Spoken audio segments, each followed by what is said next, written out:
Hi ಎಲ್ಲೋ ಎಲ್ಲರಿಗೂ ನಮಸ್ಕಾರ. Rashmi cooking ಚಾನಲ್ಗೆ ಸ್ವಾಗತ. ಪ್ಲೀಸ್ ನಮ್ಮ ಚಾನಲನ್ನು ಸಬ್ಸ್ಕ್ರೈಬ್ ಮಾಡಿ, ಪಕ್ಕದಲ್ಲೇ ಇರುವ ಬೆಲ್ ಬಟನನ್ನು ಕ್ಲಿಕ್ ಮಾಡಿ.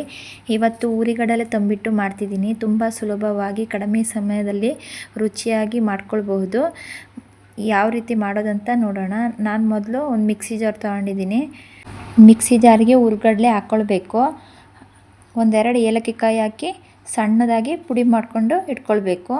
ಈಗ ಬೇರೆ ಬಾಣಲಿಗೆ ಪುಟ್ಟೆಳ್ಳು ಹಾಕಿ ಮೀಡಿಯಮ್ ಫ್ಲೇಮಲ್ಲಿ ಹುರ್ಕೊಳ್ಬೇಕು.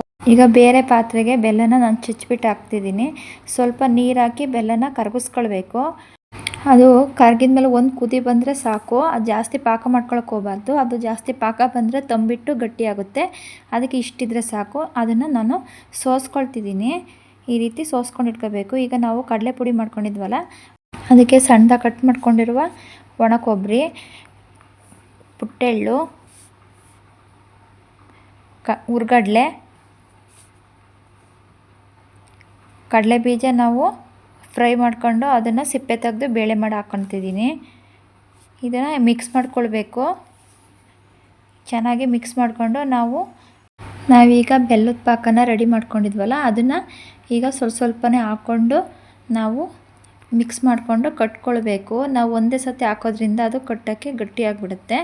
ಅದಕ್ಕೆ ಸ್ವಲ್ಪನೇ ಹಾಕಿ ಈ ರೀತಿ ರೌಂಡ್ ಶೇಪಲ್ಲಿ ಈ ರೀತಿ ಉಂಡೆಗಳನ್ನ ಮಾಡ್ಕೊಳ್ಬೇಕು. ನಾನು ಎಲ್ಲ ಹಿಟ್ಟಿಗೂ ಪಾಕ ಹಾಕಿ ಈ ರೀತಿ ರೌಂಡ್ ಶೇಪಲ್ಲಿ ತಂಬಿಟ್ಟು ಮಾಡಿಕೊಂಡು ರೆಡಿ ಮಾಡ್ಕೊಂಡಿದ್ದೀನಿ. ನೋಡಿ ಎಷ್ಟು ಸ್ಮೂತಾಗಿ ಎಷ್ಟು ಚೆನ್ನಾಗಿ ಬಂದಿದೆ. ನೀವು ಕೂಡ ಒಮ್ಮೆ ಟ್ರೈ ಮಾಡಿ. ಈ ರೀತಿ ಸಿಂಪಲ್ಲಾಗಿ ತಕ್ಷಣವೇ ಮಾಡ್ಕೊಳ್ಬಹುದು. ಆರೋಗ್ಯಕ್ಕೂ ಕೂಡ ಒಳ್ಳೆಯದು.